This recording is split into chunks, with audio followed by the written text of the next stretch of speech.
ត្រួយសាមាព្រីក៏អាចយកមកស្លកកោហូបបានដែរខ្ញុំស្លហូបរួចរាល់ហើយគឺអត់ពុលទេដាក់លាយត្រួយត្បិព្រៃទៀតគឺរឹតតែឆ្ងាញ់ហ្មងកាលពីមុនខ្ញុំក៏អត់ដឹងដែរថាត្រួយសាមាព្រីអាចយកមកស្លកកោហូបបានឃើញបងគាត់ខមមិនប្រាប់ខ្ញុំក៏ស្លសាក់មើលឆ្ងាញ់របស់គេមែនហើយឲ្យប្តីខ្ញុំបញ្ចូលសលេងម្ដងខ្ញុំបញ្ចូលខ្ញុំអត់សូវចេះនិយាយខ្លាចនិយាយទៅបងក៏ស្ដាប់អត់បានបាទអូនអរគុណច្រើនខ្ញុំឃើញបងមួយចំនួនគាត់ខមមិននៅក្រោមវីដេអូរបស់ខ្ញុំគាត់ថាការចំនួនពលពតបានតែត្រួយសាមាព្រីនឹងឯងយកមកហូបសម្រាប់ត្រួយសាមាព្រីយើងអាចយកទៅហូបលក់ក៏បានផ្លែវាក៏យើងអាចហូបបានយកស្លកកោក៏បានយកទៅធ្វើជ្រក់ក៏បានដែរពុកម៉ែមួយគ្នាត្រួយសាមាព្រីហ្នឹងក៏ជាថ្នាំខ្មែរយើងមួយយ៉ាងដែរសម្រាប់ខ្ញុំពីអ្នកម៉ែកុនបឺតបានធ្វើហូបរួចរាល់ហើយត្រួយសាមាព្រីតាំងពីហូបលក់ជាមួយនឹងប្រហុកកច្រាមធ្វើជាជ្រក់ហូបស្លកកោហូបហើយយើងរួមទៅគឺអត់មានពុលទេពុកម៉ែមួយគ្នាបងកំខ្លាចពុលអត់ពុលទេខ្ញុំហូបរួចរាល់ហើយពីអ្នកម៉ែកុនបឺតឆ្ងាញ់មែនតើជាពិសេសអ្នកស្រុកអ្នកភូមិខ្ញុំវិញឃើញម៉ែកុនបឺតយកត្រួយសាមាយកធ្វើជ្រក់អញ្ចឹងដល់ពេលឃើញម៉ែកុនបឺតនៅខាងក្រៅគាត់ហៅសួយម៉ែកុនបឺតយកត្រួយសាមាព្រីយកមកធ្វើជ្រក់ហូបអញ្ចឹងអត់ពុលទេហើយម៉ែកុនបឺតប្រាប់ថាអត់ពុលទេ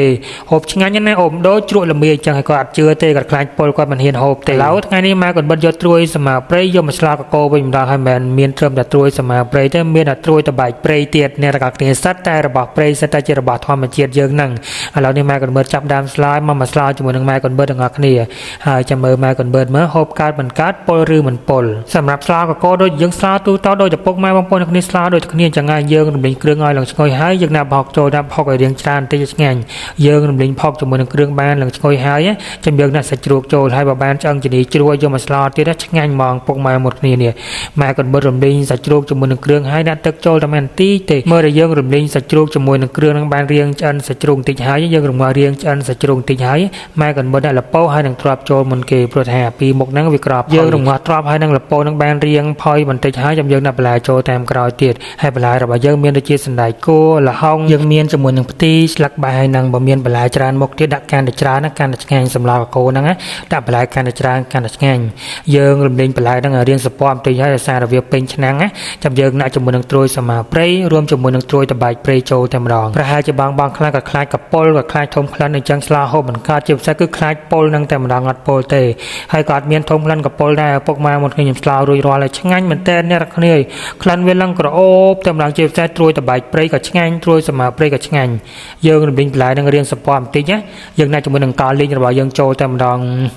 យកថាក្លិនឡើងឈ្ងុយតែម្ដងអ្នកគ្នាក្រោយយើងដាក់កោលីងចូលហើយយើងរំលែងកោលីងនឹងឲ្យវាចូលជាមួយនឹងបន្លែយើងបន្តិចហើយចាំយើងចាក់ទឹកចូលមកឲ្យទឹកនឹងកុំឲ្យដាក់ច្រើនពេកស្លកកូរកុំឲ្យដាក់ទឹកច្រើនពេកតែមកខាប់ល្មមមកបានហើយយើងរំងាស់វាមកពុះមកមើលតែកោរីងបន្តិចណាឆ្អិនហើយយើងចាប់ដើមដាក់គ្រឿងចូលពុកម៉ែមួយគ្នាឡើងចាប់ដើមពុះហើយយើងដាក់ជាមួយនឹងស្ករប៊ីចេងម្សៅស៊ុបខ្នុរទឹកត្រីតាមចំណង់ចំណូលចិត្តរបស់យើងរៀងខ្លួនតែប៉ុណ្ណឹងហើយស្លកកូរគឺរួចរាល់ហើយពុកម៉ែមួយគ្នាយើងភ្លក់មើលបាន100ចិត្តឆ្ងាញ់ហើយបន្លែរបស់យើងចាប់ដើមផុយរួចរាល់ហើយគឺយើងដាក់ម្ទេសចូល4-5គ្រាប់ទៅស្លកកូរមានម្ទេសហូបជាមួយក៏វាមិនសូវជាឆ្ងាញ់ប្រហែលដែររៀងហឹលបន្តិចណាដឹងតែឆ្ងាញ់តែម្ដងបើនិយាយតាមត្រង់ទៅលើកទី1នៅក្នុងឆាជីវិតរបស់ខ្ញុំដែរដែលធ្វើសម្លកកូរដាក់ជាមួយនឹងត្រួយសាមាព្រៃហើយនឹងត្រួយតបែកព្រៃអញ្ចឹងពុកម៉ែមួយគ្នាខ្ញុំមិនដែលស្លោពីមុនមកទេក៏មិនដែលហូបពីមុនមកដែរទៅតែឥឡូវហ្នឹងហើយទៅបានស្លោដោយសារតែបានម៉ែកុនបឺតចេះធ្វើម្ហូបបកាធ្វើម្ហូបគ្រប់មុខអញ្ចឹងណាក៏ឲ្យម៉ែកុនបឺតដើររកមកស្លោដូចគេមើលឃើញមកក៏ធ្វើវីដេអូអញ្ចឹងចេះធ្វើតាមគេទៅពុកម៉ែមួយគ្នាមុនដំបូងយើងគិតថាហូបមិនកើតដែរតែដល់ពេលបានធ្វើហើយឆ្ងាញ់មែនតើអ្នកទាំងអស់គ្នាឲ្យត្រួយសាមាព្រៃបច្ចេកអត់ពុលទេណាអ្នកទាំងអស់គ្នាជាបន្លែធម្មជាតិរបស់យើងហ្នឹងផ្លែវាក៏យើងអាចហូបបានត្រួយរបស់វាក៏យើងអាចហូបបានដូចគ្នាជាពិសេសខ្ញុំឃើញបងមួយចំនួនគាត់ខមមិនច្រើនមិនទៅថាការចំនួនពលពតគាត់នៅទូចំនួនពលពតអីបែកពលពតមកហ្នឹងគាត់ថាបានត្រួយសាមាព្រៃហ្នឹងឯងយកមកស្លោហូបយកមកហូបលក់យកមកស្លោធ្វើបន្លែហូបស្លោកកូរអីហ្នឹងខ្ញុំក៏ឃើញគាត់ខមមិនអញ្ចឹងក៏ឲ្យម៉ែគាត់មើលទៅបេះយកមកស្លោកកូរដូចគាត់ដែរមើលឆ្ងាញ់មិនឆ្ងាញ់មែនទេឆ្ងាញ់របស់គាត់មែនអ្នកទាំងអស់គ្នាឆ្ងាញ់មែនតើ